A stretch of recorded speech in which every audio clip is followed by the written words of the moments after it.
আজ আমি একটি পনিরের রেসিপি শেয়ার করছি। প্রতিদিন একইভাবে পনিরের তরকারি না বানিয়ে এভাবে একবার বানিয়ে দেখতে পারেন, খেতে ভীষণই ভালো হয়। প্রথমে একটা কড়াইতে বসিয়ে দিয়েছি, কিছুটা সাদা তেল দিয়েছি, তার মধ্যে এখানে দিয়ে দিচ্ছি পেঁয়াজ কিউব করে কাটা। একটা মিডিয়াম সাইজের পেঁয়াজ 4 ভাগ করে কেটে তারপরে প্লামগুলো বের করে প্রথমে ভেজে নেব। তারপর আমি এখানে নিয়েছি আদা রসুন ও একটা পেঁয়াজ পেস্ট বানিয়ে নেব, আর একটা টমেটো পেস্ট বানিয়ে নেব। পেস্ট বানিয়ে একটা সাইডে রেখে দিয়েছি। এবার পেঁয়াজের কিউবগুলো হালকা করে ভেজে তুলে নিয়েছি। এবার 200 গ্রাম পনির নিয়ে নিয়েছি, পনিরগুলো কিউব করে কেটে নিয়েছি। এবার হালকা করে ভেজে নেব। সমস্ত কিছু পনির টুকরোগুলো আমি একবারে দিয়ে দিয়েছি, দিয়ে এবার লো ফ্লেমে ভালো করে ভেজে নিচ্ছি। পনির টুকরোগুলো ভাজা হয়ে গেছে, এবার তুলে নিচ্ছি। আমি এখানে 200 গ্রাম পনির দিয়ে রেসিপিটি বানিয়ে দেখাচ্ছি। আর নিয়ে নিয়েছি এখানে গোটা জিরে, একটা তেজপাতা আর 2 টুকরো এখানে দারচিনি।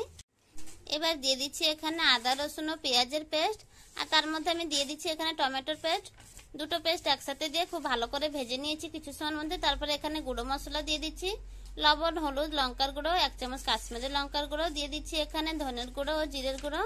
সমস্ত কিছু ভালো করে কষানো হয়ে গেছে আর সাইড থেকে তেল ছেড়ে দিয়েছে। তারপরে দিয়ে দিয়েছিলাম এখানে জল দিয়ে পনিরের টুকরোগুলো ভেজে নিয়েছি। তারপরে এখানে পেঁয়াজ যে কিউবগুলো ভেজে রেখেছিলাম সেগুলো দিয়ে দিয়েছি, আর লাস্ট এখানে দিয়ে দিলাম এখানে গরম মশলা।